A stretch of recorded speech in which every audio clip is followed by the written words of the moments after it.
Think you know all about private jets? Think again. Beyond the world of Gulfstreams and Learjets, today's deep dive has 5 business jets that might just stump even the most seasoned AV geek. We're saving the most peculiar one for last, so make sure to stick around. In the 1950s, the race was on to build the first business plane powered with jets. Up to that point, McDonnell aircraft were exclusively builders of fighter jets, such as the F-4 Phantom and F-101 Voodoo. The Model 119 was their first venture into passenger aircraft. While other manufacturers were placing their engines in the back of the plane behind the cabin, the Model 119s were slung below the wings, giving it the resemblance of a miniaturized DC-8, while also looking a bit like a conveyor hustler. The Model 119 was claimed as the very first business jet ever built. It could carry 10 passengers when configured as a business jet, or up to 29 passengers if used as a small airliner. The 119 promised mind-blowing performance for the time, with cruise speeds up to 560 miles per hour, a range of 2,200 miles, and a service ceiling of 45,000 feet. Equally mind-blowing, however, was runway performance. It demanded very long runways, requiring a length of over 5,000 feet and a landing roll of nearly 2,000 feet. The 119 was powered by 4 Westinghouse J34 turbojets with 3,000 pounds each, which is likely why it needed 4 of them to do the job. 1950s jet engine technology was still in its infancy, and the J34 was already obsolete by the time it first flew. The 119 competed for military contracts against Lockheed's Jetstar, also built around the same time, another model that also sported 4 jets. Contrary to the Jetstar, whose engines were perched up high in the tail, the McDonnells were low to the ground. McDonnell used bleed air to blow debris away from the engine, which likely robbed thrust from the already anemic J-34s. At any rate, the Air Force was not too keen on the low-slung engines. So, the contract was awarded to Lockheed and their Jetstar instead, and thus leaving the Model 119 without a lucrative military contract. McDonnell then turned to the civilian market and further refined the jet. Renamed the 220, McDonnell got close to signing a deal with Pan Am, but once again, McDonnell just couldn't get a break and they lost out to the French-built Dassault Falcon 20. The 220 flew around as a VIP jet for McDonnell, then went to Flight Safety Foundation. It would ultimately wind up derelict in El Paso Airport, where it remains till this day. Wouldn't it be awesome to see it fly again?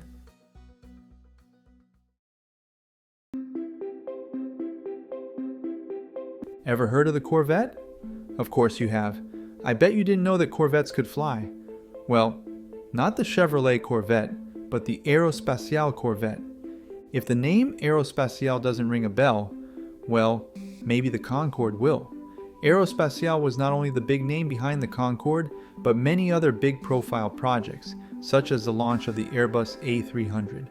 The Corvette was born from a government request for a light transport plane to be powered by small turbofan engines developed in France by Snecma. The French turbofan was in development hell, so Aerospatiale decided to go with turbofans from Pratt & Whitney, Canada.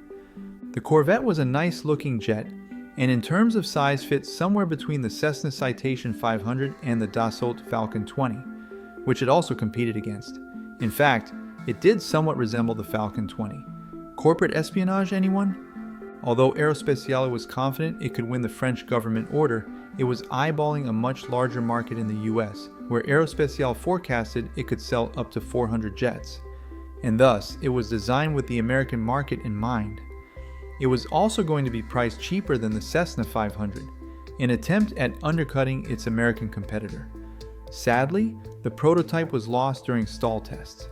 A new improved Corvette was built, and though Aerospatiale ensured the new one carried none of the prototype's faults, potential buyers were scared off.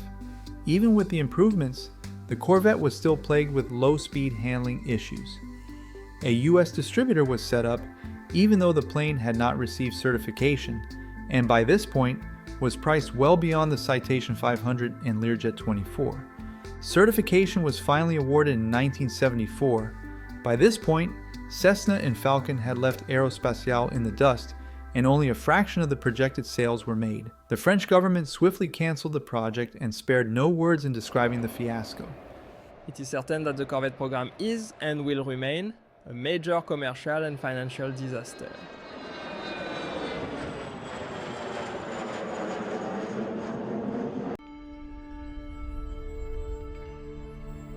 The 1950s and 60s were an exciting time for business jets. The Learjet, Sabreliner, and Jetstar would soon become household names among the elite. Even Douglas tried to carve their own space in the bizjet market with the D808. At the time, many business jets were born from a military contract, such as the Jetstar and Sabreliner. Douglas was eyeing a lucrative contract for a Navy VIP transport. Headed by legendary designer Edward H. Heinemann, it had a unique look that set it apart from its competitors. The cockpit was surrounded by a round, bubbly canopy, lending it a fighter jet look.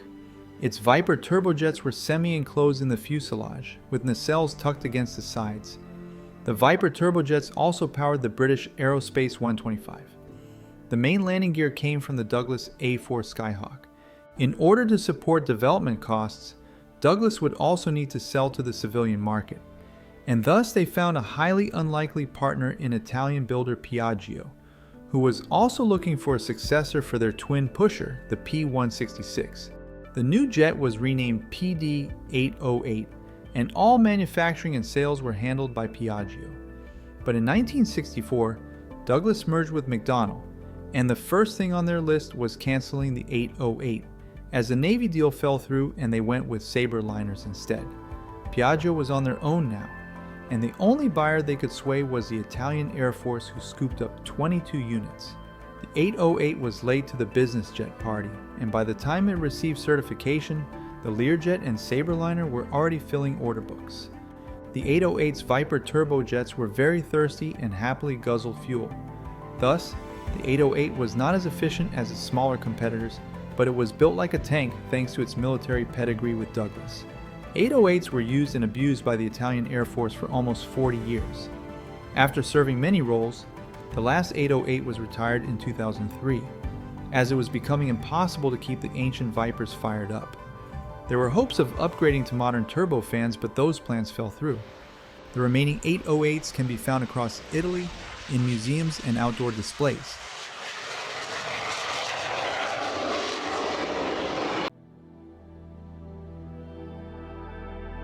Personal jets have appealed to pilots and enthusiasts since the dawn of the jet age, fulfilling the fantasies of James Bond wannabes. Fill her up, please. Unfortunately, that pesky little thing called economics always gets in the way and ruins the party for everyone. When paired with small airframes, jet engines are inefficient and the high costs outweigh any benefits.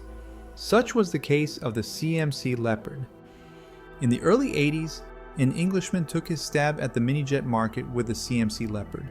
Designed by British aerospace systems engineer Ian Chichester Miles, the Leopard was built with composite materials, a novelty for its time.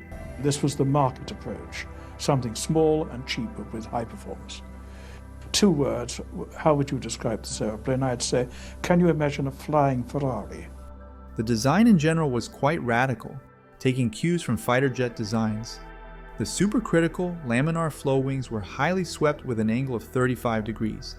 Total wingspan was only 25 feet.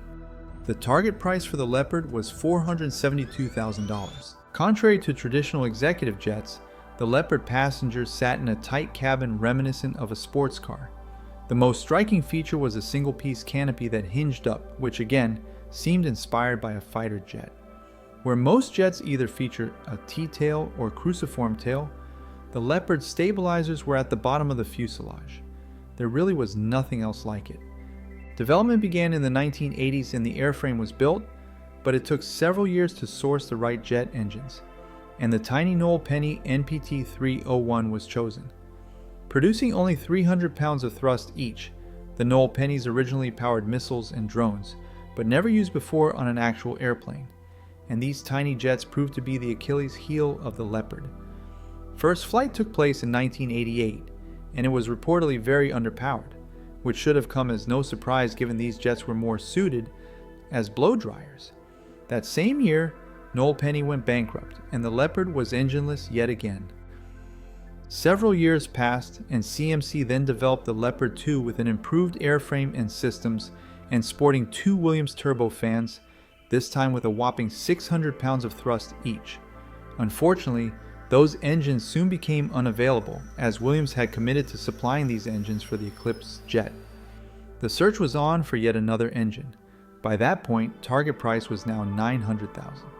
Development of the 2 dragged on throughout the 1990s, and by the time the Leopard was ready for production, the price had ballooned again to $1.3 million.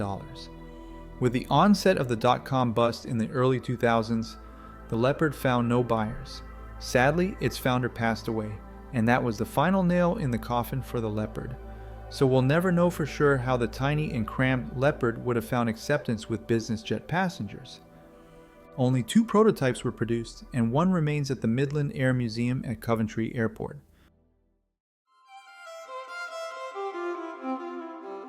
When the Learjet came out in the 1960s, it revolutionized aviation in a way that no other plane had, and created a new market for fast and efficient business aircraft.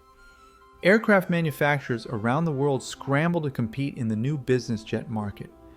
And one company in Germany felt they could outsmart Learjet. And Germany's answer to the Learjet was the Hansajet, whereas the Learjet was well known for its rather cramped cabin quarters, a sacrifice made in the name of maximum speed and efficiency. The Hansajet was a wide body in comparison. In order to allow for maximum cabin space, the Hansajet featured forward-swept wings. This enabled the wing spar to pass behind the cabin, freeing up enough space for up to 10 passengers. These were inspired by the same wing design found on the Junkers Tu-187 jet bomber. This arrangement yielded a cabin that was 15 feet long, 69 inches tall, which was at least 20 inches taller than the Learjets.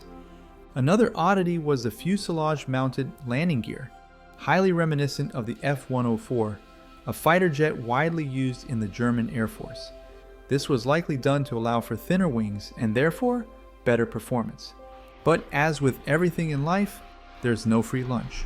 The Hansajet was powered by the exact same 2,900 pound thrust GE turbojets that powered the Learjet, but the Hansajet fuselage was much larger than the Learjets.